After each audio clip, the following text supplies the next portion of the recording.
for the remarkable speech. Use our next guest of honor, Dr. Kamini Walia ma'am.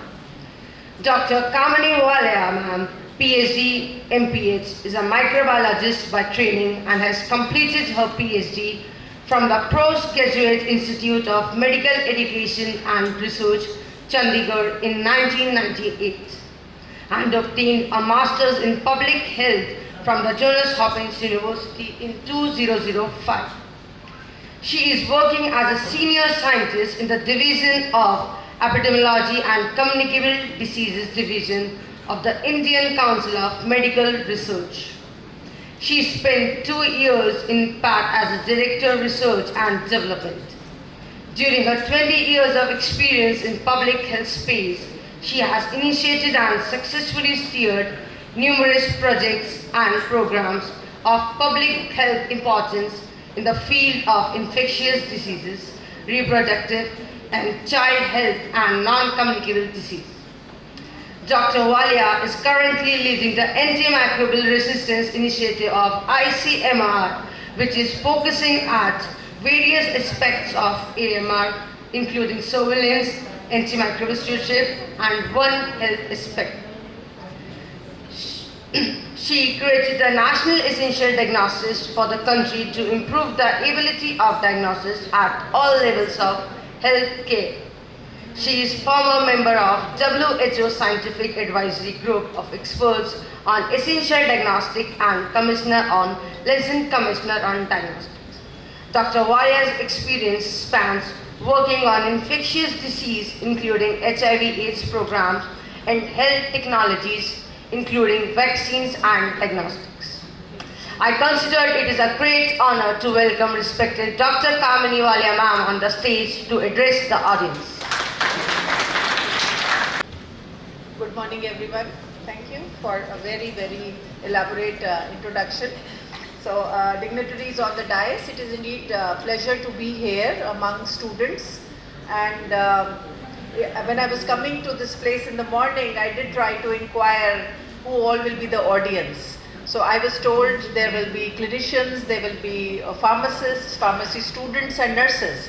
So it is indeed my privilege to be talking to all of you today, because previously I don't think I have addressed this very important audience for me, and I will tell you why it is such an important audience for us. Previous speakers have alluded to importance of antimicrobial resistance. So how many of you recently, within the last 3 months, had a course of antibiotics for something like diarrhea or common cold or any fever? Can you please raise your hands? In last 3 months, how many of you? And in audience, should I repeat the question just in case you people haven't heard it? So if I go by the number of hands which is raised, I would say it is a very well-behaved audience. Not many hands in the audience. On the dais we had many hands. Everyone had, but I think it is their age factor. So you are young people and you did not feel the need of having antibiotics, which is very encouraging. The challenge today is that, and you also must have heard during COVID time, everyone was popping azithromycin or any other antibiotic. Anyone who has mild fever, cold or diarrhea pops norfloxacin, azithromycin, and even if you are going for something like a clean procedure, which is dental procedure or something like a root canal treatment, the doctor will tell you, कि madam आप Augmentin खा के आना 2 doses. So there is no need for that, but then it has become a way of life. Antibiotics are becoming like paracetamol or multivitamin. The other day I was in a pharmacy shop. I had want to buy something, and there was a person ahead of me, and he was asking the retail chemist कि कोई ठीक ठाक लगने वाली एक antibiotic दे दो. तो I was very curious कि ये अब इसका क्या जवाब देगा. And luckily that pharmacist said कि ऐसी कोई एंटीबायोटिक नहीं आती. So I was relieved that at least there is some sense in, which is being conveyed, because what we hear, there is no, I'm not aware of the evidence, but there is a lot of anecdotal evidence which says that a lot of antibiotics are being dispensed by the retail pharmacists. People have symptoms, they go to a chemist shop, they ask for an antibiotic and they get it. Or you can't blame the pharmacist or the patient, because in most of the time, sometimes it works also. So, but then are we doing the right practices? So I'm talking about community acquired infections, what all I discussed right now. But then the problem becomes bigger when you go to tertiary care hospitals where there are ICUs and there are very sick patients. So what we see is that sometimes the patient is admitted to a hospital with a myocardial infarction, or a patient is actually recovering from some renal transplant or from treatment from cancer, but you lose that patient to drug-resistant infection. There could be fungal infections which are drug resistant, there could be bacterial infections which are drug resistant, like E. coli, Klebsiella pneumoniae, Acinetobacter baumannii.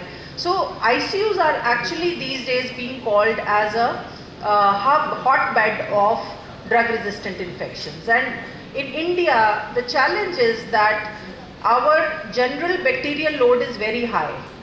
You know, the water is not clean enough. We all know the country is struggling to have clean water in all cities, and then our, the food also is sometimes loaded with these pathogens. Typhoid is a community acquired infection which is a huge burden on our system. So, and in hospitals you have poor infection control practices. The infection control practices are not implemented properly. And to cover for all this poor sanitation and hygiene issues, we have only one answer, which is antibiotic. So that's the reason infection control is so important, and that's why the nursing is so important. So every hospital, as per government's policy, should have infection control nurses.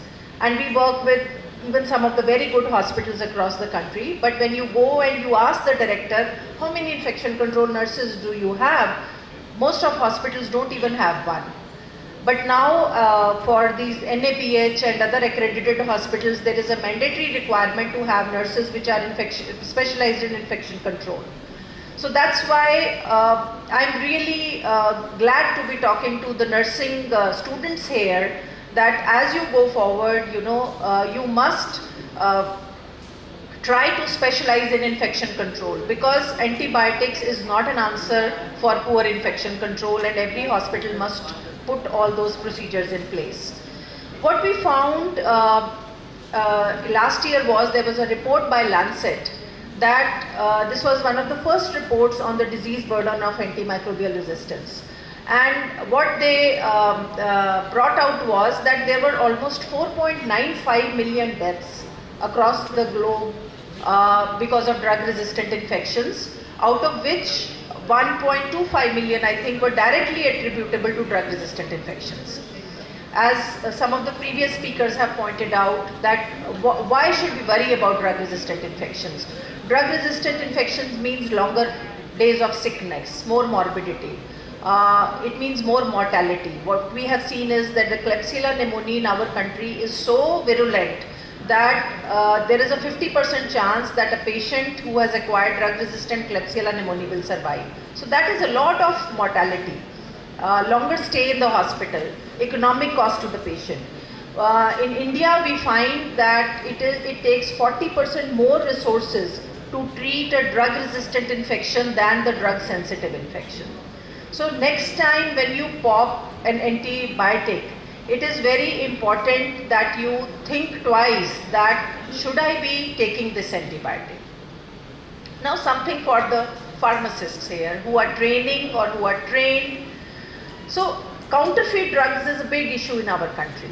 And counterfeit drugs doesn't mean just fake drugs, it also means something like a drug which has a suboptimal concentration of antimicrobial.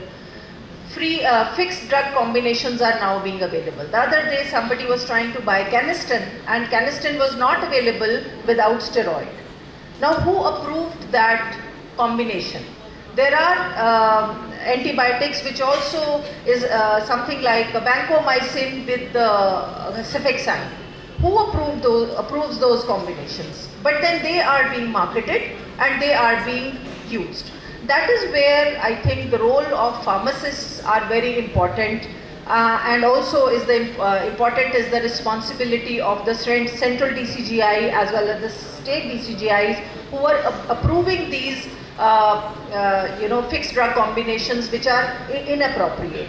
We have previously raised this issue with the DCGI and we were able to ban at least 60 or 70 such combinations which were inappropriate.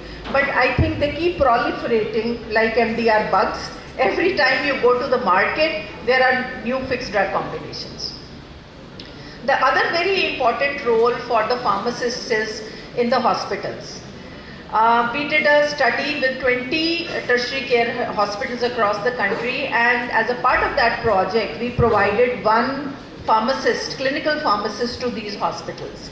So the work of the clinical pharmacist is to guide the physicians on appropriate antimicrobial which should be chosen, the appropriate dosage, the appropriate duration of the antimicrobial.